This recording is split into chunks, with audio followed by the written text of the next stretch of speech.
Você falou muito sobre a família, né, e esse é um cenário incomum para a gente, pensando no cenário federal, né, isso é muito comum nos estados aqui, mas no cenário federal, né, a gente não costuma ver isso. Mas a família Bolsonaro vem tendo uma série de derrotas, né, Tatiana? Então, a condenação e a prisão do ex-presidente, o isolamento do deputado Eduardo Bolsonaro, que também virou réu, no mesmo caso em que o presidente estava preso na domiciliar, e até a decisão do presidente Donald Trump de derrubar o tarifaço dos Estados Unidos imposto ao Brasil. Como que a família Bolsonaro pode se reerguer e qual discurso que eles precisam adotar? Tanto os filhos, né, Flávio, Eduardo, Carlos, Jair Renan e a própria esposa do ex-presidente Michele Bolsonaro. Paula, não há discurso possível. Por quê? Porque a gente está falando novamente, de uma família que se posiciona no campo da extrema-direita. E quando a gente está falando de extrema-direita, a gente está falando que é fora do que a gente entende por esse conjunto de instituições e valores democráticos. Então, o posicionamento deles vai ser sempre contra as instituições, não há nada possível fora disso.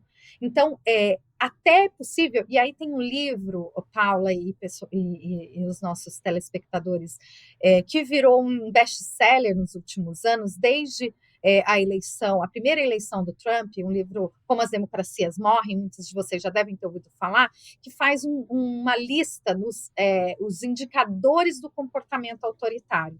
E vai dizer nesse livro, os autores, o Levitz e o Ziblatt, que os autocratas, no contexto mais recente, nos últimos anos, eles disputam eleições. Então, não é como a gente lembra, enfim, de filmes recentes, né, e documentários, mas também da história, de livros de história ou da nossa memória histórica, de que os golpes militares eles se dão a partir da força, né?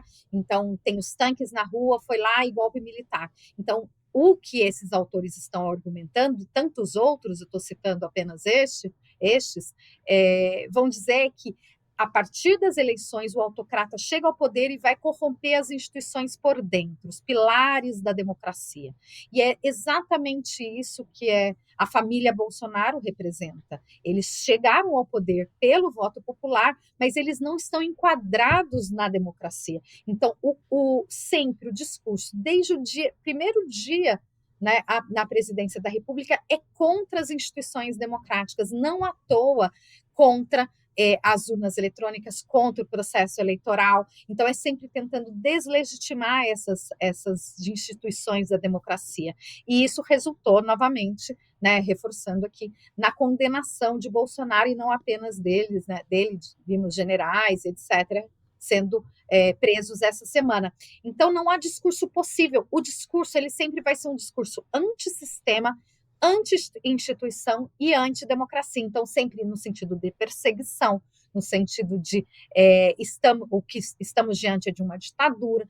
E, na verdade, não é nada disso, mas não é possível. É um discurso que ele não se enquadra dentro da democracia. Uhum. Diferentemente, vamos pensar em outros políticos de direita que vão fazer uma disputa no campo da direita e esquerda, no campo da disputa eleitoral, no campo das instituições democráticas.